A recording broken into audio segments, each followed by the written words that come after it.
Transfer of power हुआ, सत्ता का हस्तांतरण हुआ, आजाद नहीं हुआ।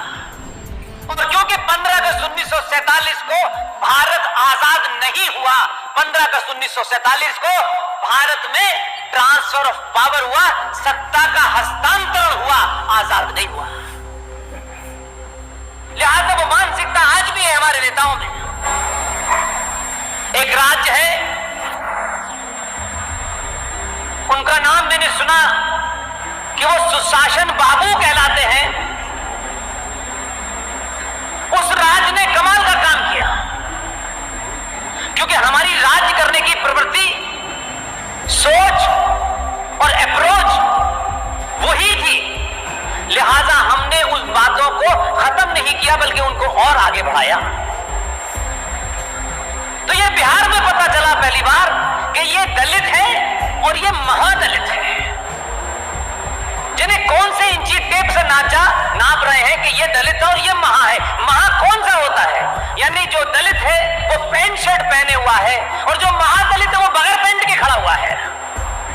कौन सी परिभाषा के तहत ये हो रहा है? ये महा पिछड़ा है। तो सत्ता चलाने के लिए इस भारतीय समाज को तोड़ने की प्रवृत्ति लगातार जारी है। और अब तो सुना है मैंने कि जिनके दादा परदादा, नाना नानी, दादा बहन बेटी, जिन्होंने भारत राष्ट्र को तोड़ा, वो कह रहे हैं हम भारत जोड़ेंगे।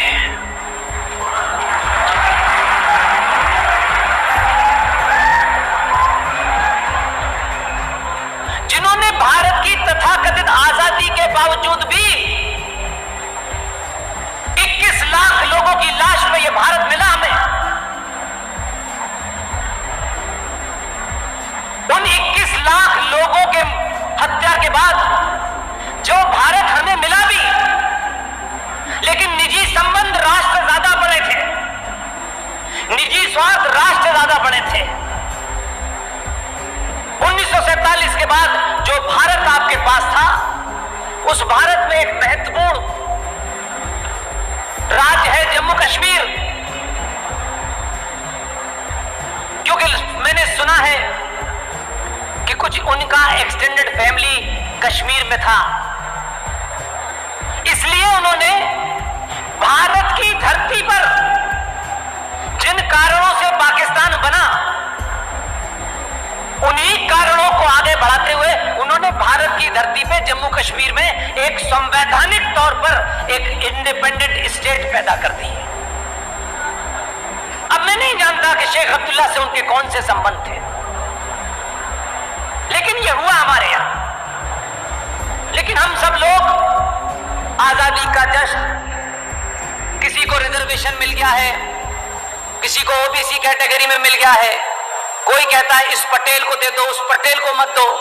ये तमाम सारी चीजें चली, जिसके चलते आज हम इस मोड़ पे खड़े हैं कि जो पुरानी गलतियां हुई हैं उनको ठीक करने में जो समय लग रहा है, हम चाहते हैं ये गलतियां एक ही रात में ठीक हो जाए। ऐसा नहीं होता है, क्योंकि जब आप जगे, जब आपके अंदर यह चेतना पैदा हुई कि हम सरकार को तय करेंगे कि सरकार का एजेंडा क्या होना चाहिए। अब तक सरकारें तय करती थी कि भारत कैसे चलेगा। पिछले 10-12 सालों से ऐसा लगता है कि पहले आपने प्रयोग अपने गुजरात में किया कि गुजरात कैसे चलेगा, और जब यह प्रयोग आपको सफल हो गया तो आपने कहा अब इसका प्रयोग हम भारत में करेंगे।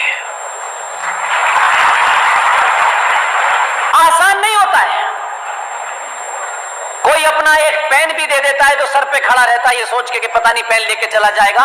आपने तो 25 साल तक ठोक पीट कर एक आदमी को सर्जरी सिखाई और फिर कहा कि इसका काम गुजरात में समाप्त हो गया है, इसे दिल्ली भेज दो।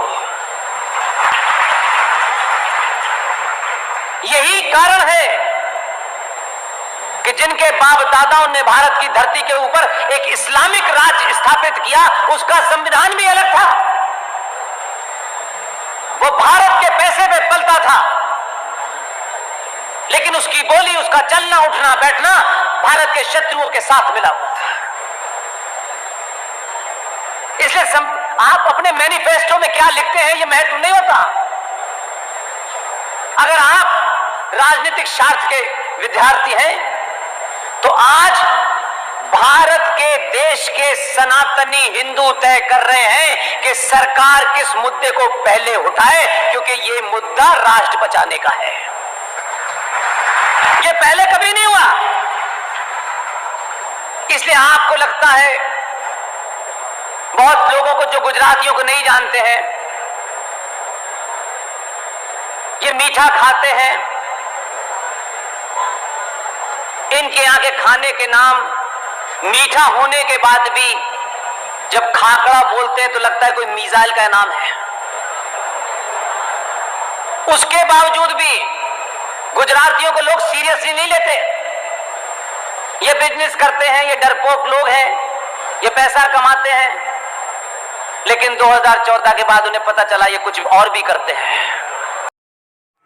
जी हाँ दोस्तों, पुष्पेंद्र कुलश्रेष्ठ के ये जोरदार भाषण है, इसलिए आप वीडियो को शेयर, सब्सक्राइब, लाइक करना मत भूलना दोस्तों। धन्यवाद।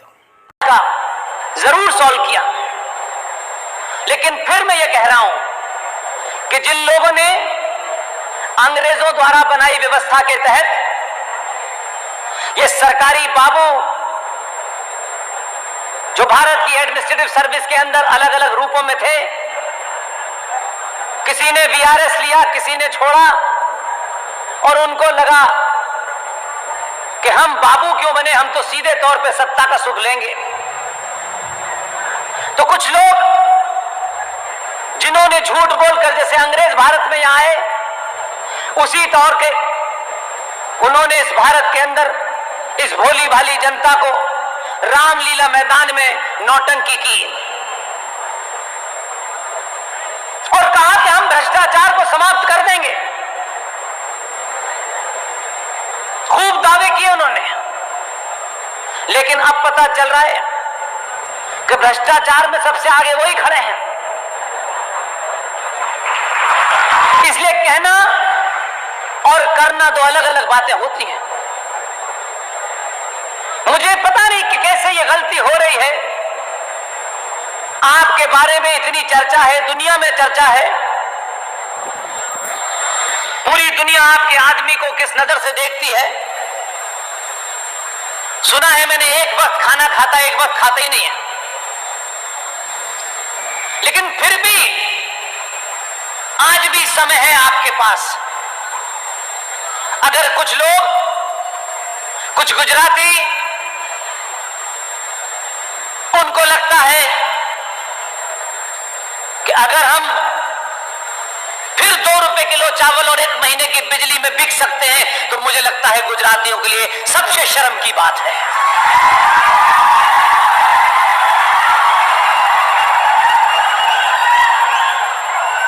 इसलिए गुजरात से मैं ये कभी उम्मीद नहीं करता हूं। आपको जिसको अपना वोट देना है दीजिए। मैं किसी पार्टी का प्रवक्ता नहीं हूं, लेकिन आपके बीच में न पार्टी न संगठन, मेरा किसी से कोई दूर दूर तक वास्ता नहीं है। लेकिन जब ये काम करना शुरू किया 13 साल पहले, तब से लेके अब तक एक ही एजेंडा है। मेरे कुछ कहने से, मेरे कुछ बोलने से अगर राष्ट्र के प्रति निष्ठावान लोग कहीं कमजोर पड़ते हैं, तो मैं किसी भी गली और चौराहे पे जाने के लिए तैयार हूं।